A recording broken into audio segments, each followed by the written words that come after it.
Hello guys, hope you all are doing well. आज हम discuss करेंगे अबाउट प्रोबायोटिक्स।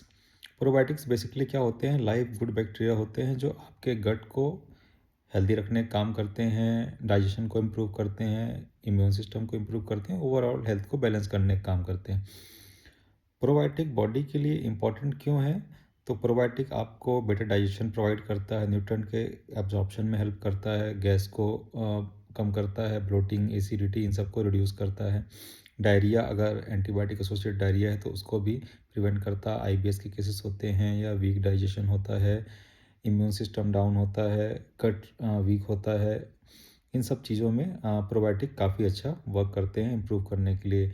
आईसीयू के पेशेंट होते हैं या कैंसर पेशेंट होते हैं तो इनमें भी हेल्प करता है।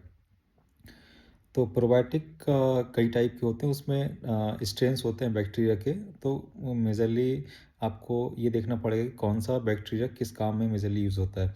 जैसे लैक्टोबैसिलस है, उसका काम होता है डाइजेशन के केस को इम्प्रूव करता है, लैक्टोज इंटॉलरेंस होता है, डायरिया होता है इम्यून सिस्टम होता है। इसमें से जैसे लैक्टोबैसिलस प्लैंटेरम होता है, वो ब्लोटिंग को रिड्यूस करता है, आईबीएस के केसेस में यूज़ होता है। जैसे बायोफिडोबैक्टीरियम होता है, बायोफिडोबैक्टीरियम बायोफिडम और बायोफिडोबैक्टीरियम लॉन्गम। ये जो होता है गट को हील करने का काम करता है।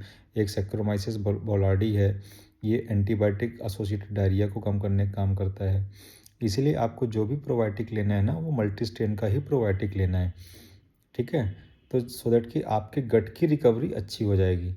अब इसके साथ प्रोबायोटिक के साथ एक वर्ड जुड़ा होता है प्रीबायोटिक। प्रीबायोटिक क्या होता है ना, बेसिकली ये प्रोबायोटिक का फूड होता है। जो प्रोबायोटिक बैक्टीरिया होते हैं उनका खाना होता है ये, ठीक है? ये अलग अलग फॉर्म में हो सकता है। एफ हो सकता है, एफ मतलब फ्लैक्टो ओलिगोसेकेराइड, इनोलिन के फॉर्म में हो सकता है। GOS हो सकता है, दैट इज गैलेक्टो ओलिगोसेकेराइड्स, ठीक है? अब नेचुरल सोर्सेज पे बात कर लेते हैं तो कर्ड एक नेचुरल सोर्स है प्रोबायोटिक का, बटर मिल्क है, फर्मेंटेड फूड्स हैं और केफिर है। केफिर में काफ़ी अच्छा प्रोबायोटिक स्ट्रेंस होते हैं, ठीक है? वीक डाइजेशन के लिए आपको स्मॉल अमाउंट में इसको इसको शुरू कर सकते हैं, ठीक है? अब जो भी आप प्रोबायोटिक लेंगे ना, तो आपको ये देखना है कि जो बैक्टीरियल काउंट है, CFU है, वो एटलीस्ट 30 to 50 बिलियन के आसपास होना चाहिए, ठीक है? मल्टी स्ट्रेन तो होना ही चाहिए। और अगर आप कैप्सूल ले रहे हैं तो वो एंटेरिक कोटेड होना चाहिए, सो दैट कि वो स्टमक एसिड को में सर्वाइव कर पाए, ठीक है? सैचेट ले सकते हैं तो वो भी बेटर है, ठीक है? और इसे कब लेना होता है तो बेसिकली आफ्टर मील प्रेफर कर सकते हैं, बिफोर मील भी ले सकते हैं, लेकिन खाने का आधे से 1 घंटे के पहले का टाइम आपका होना चाहिए। ये तो पहले लो या बाद में ले सकते हैं आप, ठीक है?